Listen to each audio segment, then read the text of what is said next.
Good morning students. आज अपन पढ़ेंगे material science and engineering के अंदर what is the lattice and unit cell. What is the lattice और unit cell क्या होता है इसके बारे में अपन इसके अंदर पढ़ेंगे।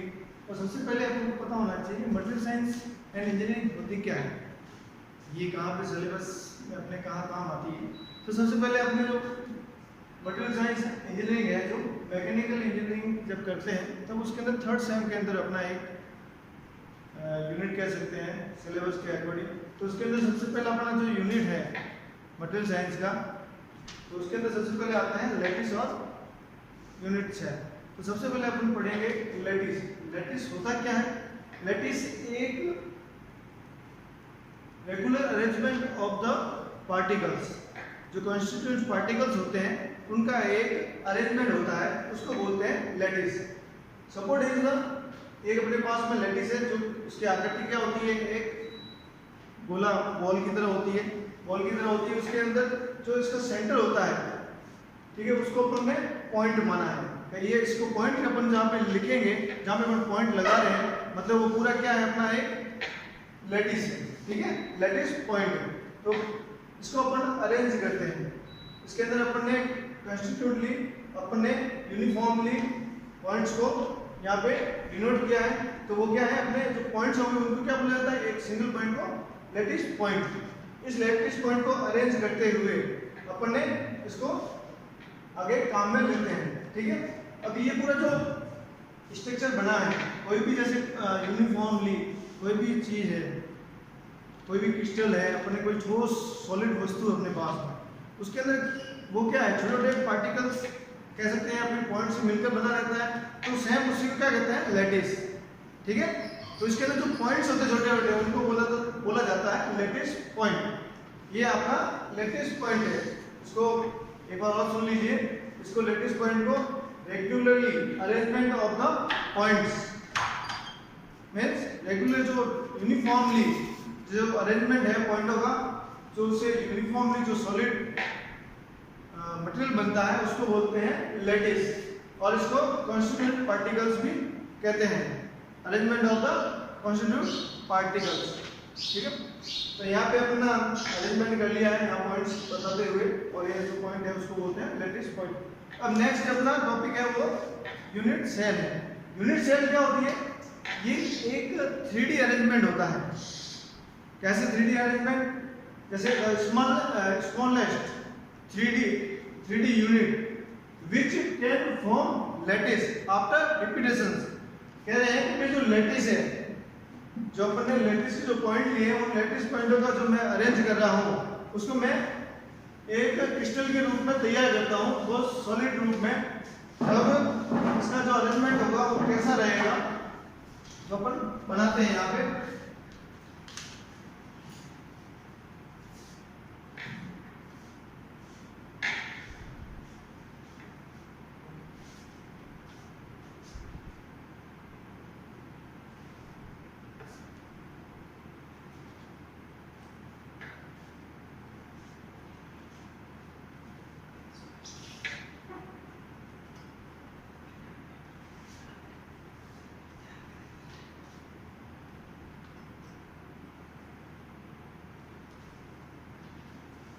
ये अपन ने एक यूनिफॉर्मली डायरेक्शन के तरफ लैटिस पॉइंट यहाँ पे अरेंज किए, और उसके बाद में अपने क्या इसको सॉलिड रूप में बनाया। तो ये क्या कहलाएगा अपना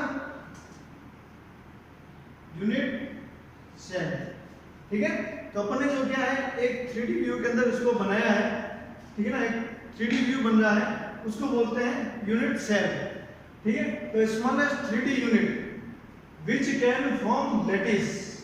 ये फॉर्म पूरा कितना है, लैटिस है। इसको क्या कहते हैं, आफ्टर रिपीटेशंस। मैंने इसको क्या करा, आफ्टर कंटिन्यूअसली इसको क्या करा, रिपीट कर रहा हूँ। इससे जो मेरे को जो अलग अलग मैंने उसको रिपीट किया, तब ये क्या बन गया अपना यूनिट सेल। ये यूनिट सेल है, और ये भी अपना क्या है, यूनिट सेल, ठीक है। इनको यूनिट सेल कहा जाता है। अब अपन आगे पढ़ेंगे unit cell types. Unit cell कितने टाइप्स की रहती है? नॉर्मली यूनिट जो अपने यूनिट सेल है वो 2 टाइप की होती है। पहली होती है अपनी, होती है सिंपल। सिंपल यूनिट सेल, जिसको अपन प्रिमिटिव सेल के नाम से भी जानते हैं। यदि आपके पास क्वेश्चन आता है कि सिंपल यूनिट सेल के अलावा यदि कोई लिखा है तो प्रिमिटिव सेल, तो समझ आना ही चाहिए कि ये अपनी जो यूनिट सेल है वो कौन सी है, सिंपल यूनिट सेल है। सेकंड टाइप से अपना वो है सेंट्रल यूनिट सेल। ठीक है, दो टाइप्स की ये यूनिट सेल रहती है। अब इसके अंदर सेंट्रल यूनिट सेल के अंदर 3 टाइप की और यूनिट सेल्स रहती है, जिसमें पहला है अपना फेस सेंटर यूनिट सेल, दूसरी रहेगी बॉडी सेंटर यूनिट सेल और थर्ड रहेगी एंड सेंटर यूनिट सेल। तो सबसे पहले अपन पढ़ेंगे simple unit cell. Simple unit cell होती क्या है, ये भी एक तरह का क्या है, लेटिस है। इसके अंदर डिफरेंट जो यूनिट सेल है वो मिलकर, बहुत सारी यूनिट सेल मिलकर एक लेटिस का निर्माण करती है। ठीक है, जो सॉलिड फेस में रहती है। तो अपने पास सामने एक क्यूबिक सेल रखी हुई है। क्यूबिक सेल होती क्या है, पहले ये सब आपको पता होना चाहिए। तो क्यूबिक सेल वो होती है जिसके अंदर उसकी लंबाई, चौड़ाई और ऊंचाई तीनों क्या होता है, बराबर रहती है, और उनके बीच में अल्फा बीटा जो गामा एंगल होते हैं वो क्या रहते हैं, 90 डिग्री में रहते हैं। उसको बोलते हैं क्यूबिक सेल। ठीक है, तो अपने सामने एक क्यूबिक सेल रखा हुआ है जिसके अंदर अपने 8, एक क्यूबिक सेल के अंदर 8 कोने होते हैं। उस 8 कोनों के कॉर्नर्स के ऊपर एक एक एटम लगा रहता है। तो इसके अंदर एटम है, तो अपन को ये पूछा जाए तो इसके अंदर टोटल एटम्स कितने हैं, तो अपन काउंट करते हैं। तो इसके अंदर रियल स्थिति के अंदर इसके एटम की स्थिति क्या है, तो एटम्स टोटल इसके कॉर्नर के ऊपर 8 एटम लगे रहते हैं। लेकिन यूनिट सेल के अंदर जो एटम है उसके अंदर यदि अपन एक सेल को मैंने अलग लिया यूनिट सेल, उसके अंदर अपन देखते हैं तो एक बॉल लेते हैं। उस बॉल के अंदर जो अपना सेल है वो कितना आ रहा है, उसके अंदर एटम का कितना भाग अंदर आ रहा है, तो वो कितना आ रहा है, ओनली फॉर 1/8 भाग उसके अंदर आएगा। इसके लिए अपन समझेंगे एक बॉल को अपन काम में लेते हैं। ये अपनी बॉल है, इस बॉल के अंदर देखिए कि अपना जो पूरा ये एक एटम है, इस एटम के अंदर अपना जो यहाँ पे मैं इस सेल के अंदर रखता हूँ एटम को, तो एटम के अंदर क्या ओनली फॉर ये भाग ऊपर वाला जो क्या है ये कट हो गया है, ये कोई काम नहीं आ रहा है। इसके अंदर ये एटम का भाग, ये कोई काम नहीं आ रहा है। और इस यूनिट सेल के अंदर ओनली फॉर क्या है, इतना पार्ट ही उसके अंदर आ रहा है। ठीक है, तो इसके समझ आना चाहिए कि अपना जो टोटल है इसका हाफ है, जो क्या है ये हाफ क्या हो गया, कट हो गया इसके में से। ठीक है, ऊपर वाला, और अपने पास ना हाफ बॉल है, अब हाफ बॉल रही हुई है। ठीक है, हाफ बॉल है, उस हाफ बॉल के अंदर भी इतना जो है 1/4 पार्ट वो भी क्या हो गया इसके अंदर कट हो रहा है। ठीक है, 1/4 पार्ट भी कट होने के बाद में इसके अंदर जो बॉल है इसके अंदर अपने जो हाफ है, हाफ का क्या है, आधा भाग है, वो भी क्या है इस सेल से बाहर जा रहा है। तो इस सेल से बाहर जाने के बाद में जो अपना टोटली भाग है वो कितना है, हाफ सेल का टोटल 1/8 पार्ट से अपना जो क्या है इस यूनिट सेल के अंदर एटम का आ रहा है। तो इसको हम कह सकते हैं कि टोटल एटम्स के अंदर जो टोटल एटम्स आ रहा है इस सिंपल यूनिट सेल के अंदर, तो वो कितना आ रहा है, ओनली फॉर 1 एटम ही इसके अंदर इंक्लूड हो रहा है। तो इस तरीके से इसको बोलते हैं सिंपल यूनिट सेल, जिसके अंदर प्रत्येक कॉर्नर के ऊपर एक एक एटम्स होता है। उस एटम्स के अपन यदि किसी एक सेल का एटम्स लेते हैं तो उसके अंदर ओनली फॉर 1/8 पार्ट ही उस सेल के अंदर एटम का इंक्लूड रहता है। ठीक है, तो टोटल 8 एटम्स हैं, तो 8 एटम्स का इंटू 1/8 करेंगे तो अपने पास में ओनली फॉर 1 एटम उस सेल के अंदर अपन को इंक्लूड रहेगा। ये अपना हो गया सिंपल यूनिट सेल। अब दूसरा अपना टाइप है, वो है अपना किस टाइप का, दूसरा अपना फेस, जो किसका भाग है, सेंट्रल यूनिट सेल का। सेकंड है अपना सेंट्रल यूनिट सेल, उसके अंदर 3 है, फेस, बॉडी और एंड सेंटर। इसके अंदर अपन फेस सेंटर के बारे में अपन पढ़ेंगे।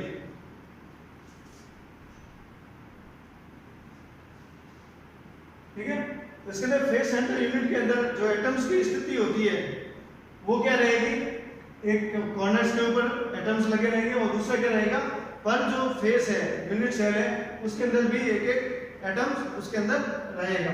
तो टोटल फेस सेंटर के ऊपर कितने रहेंगे, टोटल फेस कितने होते हैं एक क्यूबिक के टोटल 6 किसी भी क्यूबिक को अपन लेते हैं तो उसके अंदर 6 उसके फेस होते हैं, ठीक है। तो फेस सेंटर के अंदर कितना हो गया 6 इसके फेस, और इसके अंदर जो अपना बॉल्स रहेगी, जो एटम रहेगा, वो एटम का कितना भाग अपना रहेगा उसके अंदर, ये अपने प्रत्येक फेस के ऊपर अपना एक एटम्स आ रहे हैं,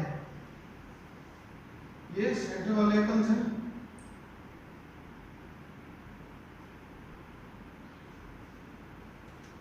ये अपने कॉर्नर के एटम्स हैं, और ये अपने जो है प्रत्येक फेस के ऊपर एक एटम लगा हुआ है, ठीक है। तो इसके अंदर मैं इस फेस को लेता हूं, तो इस फेस के अंदर क्या है, आधा जो एटम है वो आधा एटम बाहर रहेगा, आधा एटम उस फेस के अंदर जाएगा। तो मतलब उसके अंदर कितना हो गया 6, अपने टोटल फेस अपने कितने हैं, फेस के ऊपर एटम्स हैं 6 फेस हैं, और उसके अंदर कितना भाग जा रहा है एटम का, हाफ। तो हाफ का अपन इनटू 6 करेंगे तो अपने टोटल फेस के ऊपर एटम्स की संख्या कितनी हो जाएगी 3, ठीक है।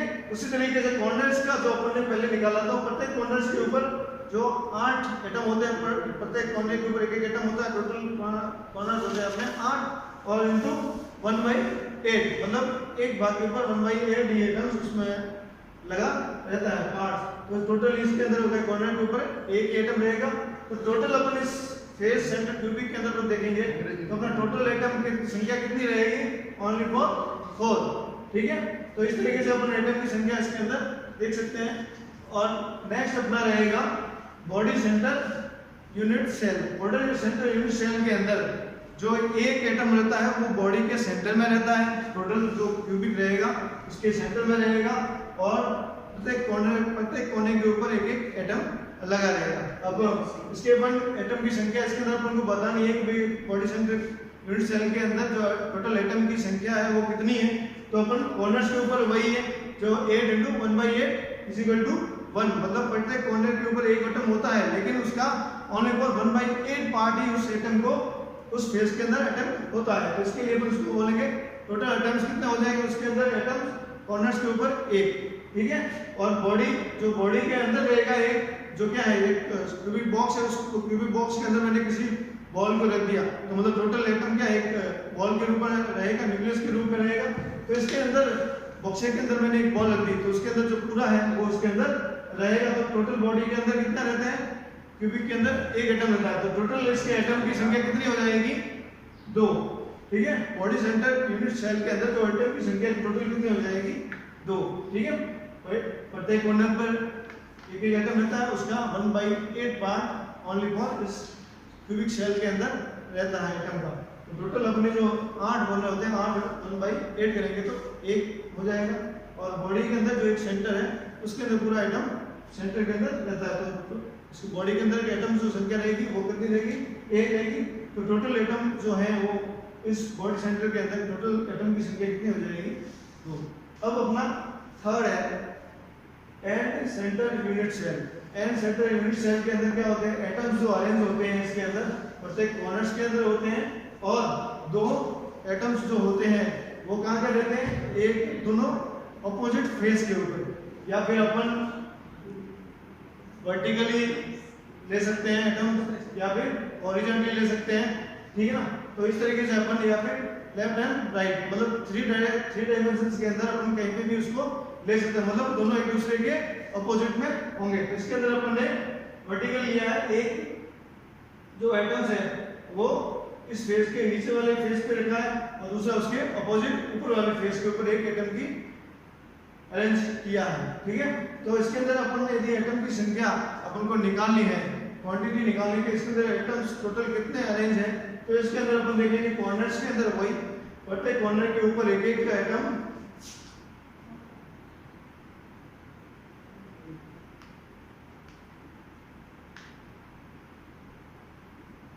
प्रत्येक कॉर्नर पे एक एक एटम अरेंज होता है, लेकिन उसका 1/8 भाग ही क्यूबिक सेल के अंदर रहता है, ठीक है।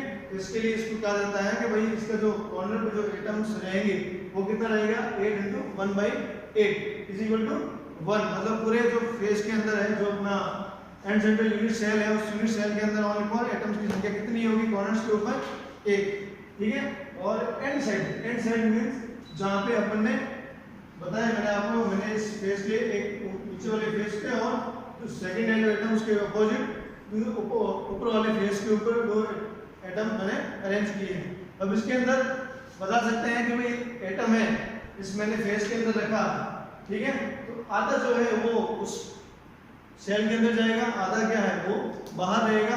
तो इसके अंदर एक साइड में जो सेल में रहेगा एटम वो कितना रहेगा, हाफ। उसी तरीके से ऊपर वाले फेस पे जाऊंगा तो मैंने यहाँ पे एटम रखा, तो इस एटम का आधा भाग क्या है ऊपर रहेगा, फेस से बाहर रहेगा, और दूसरा जो है वो फेस के अंदर रहेगा।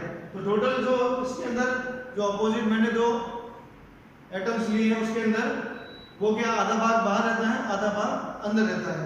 आधा भाग क्यूबिक सेल के अंदर रहेगा, आधा बाहर रहेगा। तो टोटल जो मतलब अपना जो आ रहा है एटम्स उसमें अटेम्प्ट हो रहा है वो कौन कितना रहेगा, ओनली फॉर हाफ 1/2। और दो अपने फेस कितने लिए हैं, दो, तो दोनों फेस इंटू उसका कितना भाग रह रहा है अंदर फेस के अंदर 1/2 इजिकल टू अपने पास जो एटम हो रहे हैं उसके फेस के अंदर ओनली फॉर कितना है, 1। तो इसके अंदर भी टोटल एटम की संख्या कितनी रहेगी, 8। तो अब ये अपने इस यूनिट का जो यूनिट सेल है इसके बारे में कितने टाइप्स होते हैं, कुछ टाइप्स के अंदर अपन ने इन चीज़ों के बारे में पढ़ा है कि भाई क्या क्या होता है। इसके अंदर दो होते हैं, सिंपल और दूसरा होता है central unit cell. Central unit cell के अंदर तीन टाइप के अपने यूनिट सेल रहते हैं, फेस, बॉडी और एंड सेंटर। अब जो अपने सिंपल यूनिट सेल के अंदर था उसके अंदर एटम्स 1 एटम तो होता है, ठीक है। और फेस यूनिट सेल के अंदर 4 एटम होते हैं, और बॉडी सेंटर के अंदर कितने एटम होते हैं, टोटल एटम कितने होंगे रहती है, 2। और एंड सेल के अंदर भी जो एटम की संख्या रहती है वो टोटल कितनी रहती है, 2। इससे पहले अपन ने पढ़ा था एफसीसी, एचसीपी, वीसीसी के बारे में। अब पढ़ेंगे अपन एचसीपी के बारे में। एचसीपी होती क्या है, इसका फुल फॉर्म होता है हेक्सागोनल क्लोज पैक्ड स्ट्रक्चर। ऐसा स्ट्रक्चर जिसके अंदर, जिसके नाम से ही हम उसको जानते हैं हेक्सा, मतलब जिसके ऐसा स्ट्रक्चर जिसकी 6 फेस होती है, ठीक है। इस तरह की जो स्ट्रक्चर होता है उसको बोला जाता है हेक्सागोनल क्लोज पैक्ड स्ट्रक्चर। इसके अंदर क्या होता है कि इसके जो 6 फेस होती है जो आपस में उनको बढ़ाते हुए मिलते हैं, एक सॉलिड स्ट्रक्चर होता है जिसके अंदर उसकी 6 फेस होती है। 6 फेसों को मिला के एक स्ट्रक्चर तैयार होता है, उसको बोलते हैं हेक्सागोनल स्ट्रक्चर। इसके अंदर अपने एफसीसी बीसीसी के अंदर पढ़ा था कि प्रत्येक कॉर्नर्स के ऊपर 8 एटम्स होते हैं, ठीक है। तो उसी तरीके से इसके अंदर जो इसके हेक्सागोनल फ्रेम है, हेक्सागोनल स्ट्रक्चर के अंदर अपने जो प्रत्येक कॉर्नर पे एक एटम होता है, तो इसके अंदर जो प्रत्येक कॉर्नर जिसके कोने कितने रहेंगे, टोटल 6। मतलब प्रत्येक कोने के ऊपर एक एटम रहेगा, तो टोटल एटम की यहाँ पे अपन काउंट करेंगे तो इसके 6 भाग होते हैं, 1 2 3 4 5 और 6, ठीक है। इन 6 भागों के प्रत्येक एटम है, तो इसके अंदर जो एटम्स का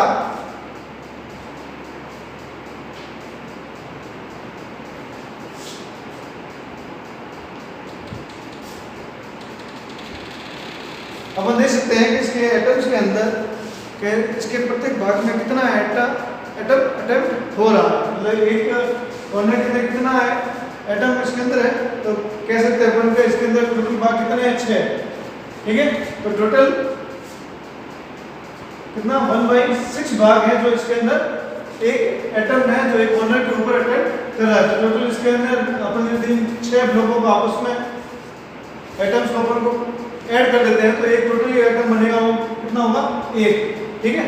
तो इस तरीके से अपन को इसके अंदर अपन कैलकुलेशन करेंगे कि इसके अंदर टोटल एटम कितने होते हैं। तो टोटल नंबर ऑफ एटम्स इसके अंदर कितने रहेंगे, number of atoms on corner, इसके जो 6 कॉर्नर है, इस कॉर्नर्स के अंदर जो है एटम है वो एक है, लेकिन इसके अंदर जो स्ट्रक्चर के अंदर जो एटम आ रहा है उसकी जो मात्रा कितनी रहेगी, 1/6 का भाग रहेगा, ठीक है।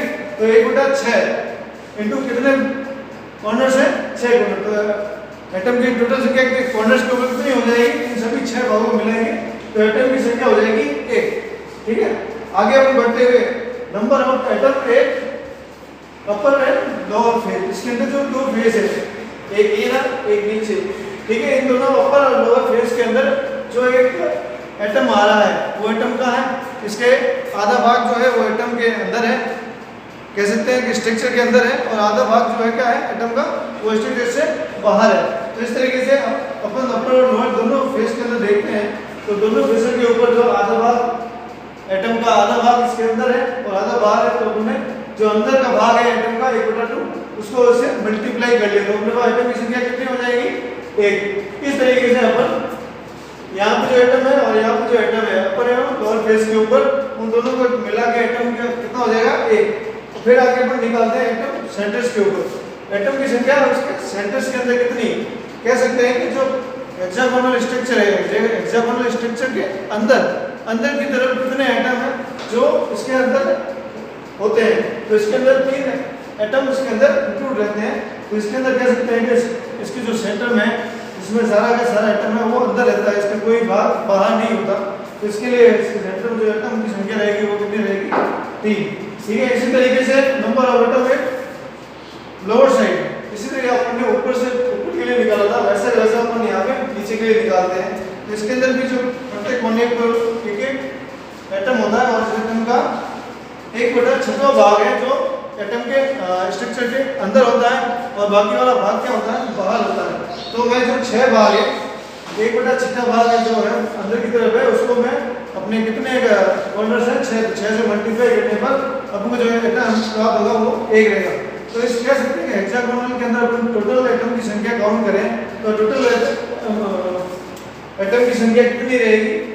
1 तो यहाँ से मिलेगा आपको, 1 कह सकते हैं यहाँ से मिलेगा और 3 एटम्स आपको यहाँ से मिलेंगे, बाकी 2 इसके अंदर, मतलब उसके अंदर एटम होगा आधा होगा। तो टोटल अपन काउंट करेंगे तो एटम की संख्या कितनी हो जाएगी? 6। इस तरीके से अपन इस हेक्सागोनल क्लोज पैक्ड वेक्टर के अंदर अपन एटम की संख्या अपन निकाल सकते हैं।